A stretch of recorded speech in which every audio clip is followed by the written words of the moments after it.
Now, ladies and gentlemen, our special guest tonight, as you've heard, is Donal Og, Cusack, Chairman of the Gaelic Players Association, a legendary Cork hurler, holder of 3 senior All-Ireland titles, 5 Munster titles and 2 All-Star awards. Indeed, Aileen has already told you a little bit more about him than that. But more important than all that, I'm going to tell you something maybe that a lot of you don't know. His aunts all enjoyed tremendous Camogie careers with Cork. That's Marie, or is it Mary, Donal Og? Which was it? Marie? Kathleen and Bernie. And Marie was named on the Camogie Team of the Century in 2004. He had to do well after all that. A very talented family. Please welcome Donal Og.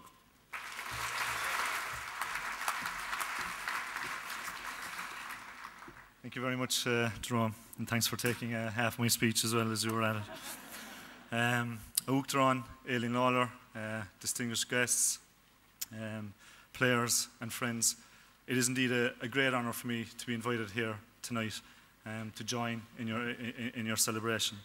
I'd especially like to thank our Stuart O'Hore, Joan O'Flynn, and the Games Director, Mary O'Connor, for the invitation. As Jerome said, it's especially a great honour for me to be here tonight. I do come from a strong Camogie family. I had it down here to say that I tell people with pride that my aunt was part of the team of the Millennium that was named a couple of years ago, and also my aunt Kathleen, a very special lady, played in goals for Cork for many years, winning a number of All-Ireland medals. And I suppose brought up and surrounded by hurling and Camogie as a kid, unfortunately I don't get to see enough of the game of Camogie. But when I do as a spectator, or as lately working in the media, I'm struck by a couple of things. Firstly, and sadly to say, how poor and often patronising the media coverage of the game is. Camogie needs to be appreciated for what it is, and not constantly held up to the light and compared to what men are doing. It seems annoying for me, and I'm sure for all of you, to see some great feat performed on a Camogie field, and then hear or read that Henry Shefflin might have been proud of that. What nonsense. Brilliance and excellence stand by themselves. Let's hear the media in the Sunday game that Briege Corkery would have been proud of something Henry does, and stop patting women on the head.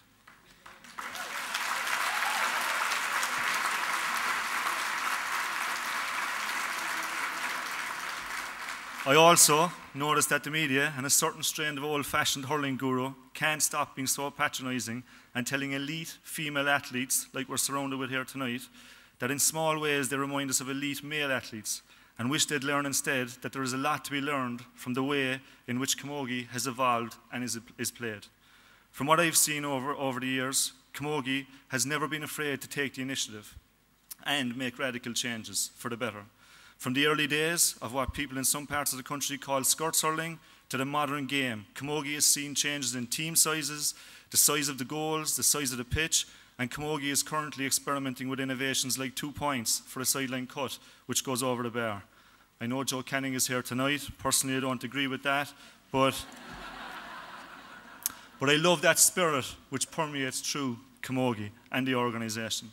In hurling, sometimes we tend to believe the words of the old song, flowers are red, green leaves are green, and there's no need to see flowers any other way than the way that they've always been seen. Rubbish. One of the things I enjoy about Camogie is how the game hasn't become polluted by an obsession with macho physicality. Our games are about touch and skill and intelligence. This year's championship in hurling brought us a move back towards those values, I hope, where we saw teams just opening up and playing. For too long, though, the game has been suffocated by the sort of physicality and the sort of thinking which was often designed just to stop the other teams from playing. To me, that's like having a beautiful pearl and keeping it locked in a safe. The shining beauty of hurling and Camogie is in the unique skills of the game, in the intelligence and instinct that playing the game takes. Camogie has preserved that and elevated it. I watch a game of Camogie and I see 15 players on each side finding ways to express themselves, and I feel not just the admiration to their skills, but I think that the way they play says something about the people that they are. I welcome the moves in recent years, and especially I have to mention the current president of the GA, Liam O'Neill, to bring Camogie closer to the heart of the GA. In this discussion, those GA hardshaws who have often 10 problems for every solution, I couldn't stand up in front of a mic without giving a dig when I get the chance. I often point out that having thriving Camogie sections in clubs mean that the Camogie people gain more than the so-called traditional club people, and that the women's game put a lot of pressure on already scarce resources. The most scarce resource in most of these discussions is common sense, I believe. Firstly, we are a community-based organisation. Camogie may for now be a separate organisation administratively, but our mothers, our sisters and our daughters represent the community with as much pride and distinction as the men do. Secondly, in clubs I encounter with strong Camogie sections, everybody speaks of not just the energy which gets brought to the table, but the ability to move past the Balkan-type feuds which hurt life in so many clubs.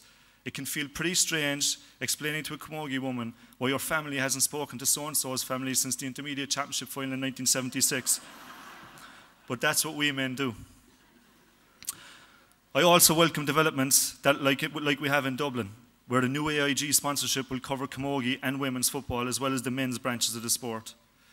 To be honest, if we could pair both football competitions off together, maybe that would be grand, but anyway, that's a little joke, I think. And of course, the decision by Liberty Insurance to sponsor both the hurling and Camogie championships this year was a terrific move in the right direction. In fact, I hope that the success of the Camogie generally and the example set by Liberty's sponsorship deal are steps on a journey that will eventually lead to Camogie becoming fully amalgamated within the GA, and that we will see the same in the Gaelic Players Association. I know this has been discussed before, and the Camogie has its own proud history and its own heroes on and off the pitch, and going back to the Cumann na mBan days, but, and it's probably not my place to say it as a guest, but I will anyway, I believe that both parties have everything to gain from such a marriage or civil union.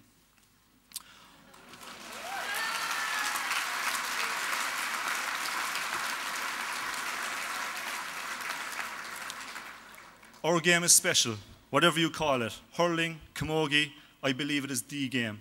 I believe the game is the best of us, one of the greatest and most beautiful expressions of what we can be. For me, that is the perspective that even loss casts in the game. When your days are done, I believe that if you could live again, you would play hurling or Camogie more, because that is living. You'd pay less attention to the rows and to the mortgage and to the car and all the daily drudge. Hurling, Camogie is our song and our verse. It is in our culture and in our history and in our daily lives. It unites us and sometimes it divides us. It is our sport and our entertainment, and the game courses through conversations like blood through our veins in Ireland. It is so special. It is the game. Finally, to all the All-Stars being honoured here tonight, you are the best of the best in your chosen sport. What an achievement.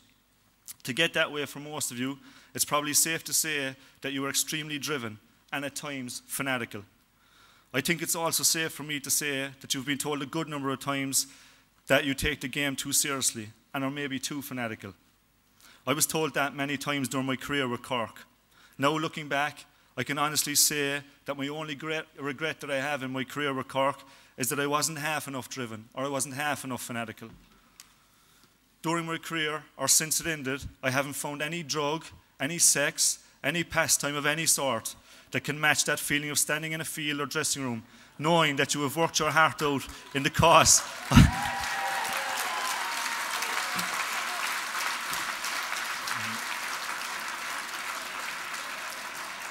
Knowing that you have worked your heart out in the cause of being excellent, being able to look your teammate or opponent alike in the eye, knowing that you are ready for what is on the way, and that unforgettable feeling for the lucky ones that comes with victory. I say to you, keep pushing the boat out. There are no limits on what you can achieve, only the ones that you impose on yourself in your own mind. Follow your heart and follow your passion, no matter what anybody tells you.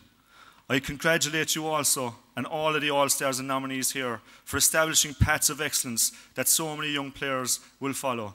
In the times we live in, inspiring young players of either sex to take up and excel at sport is a health and education service in itself. Finally, again, I thank you so much for letting me here or inviting me here tonight. I look forward to going away with a few new ideas and new ways of seeing things, and hopefully with a few new heroes to watch out for in the future. Again, I congratulate the Camogie Association on another great year and all of the achievements of recent years. Thank you very much and enjoy your night.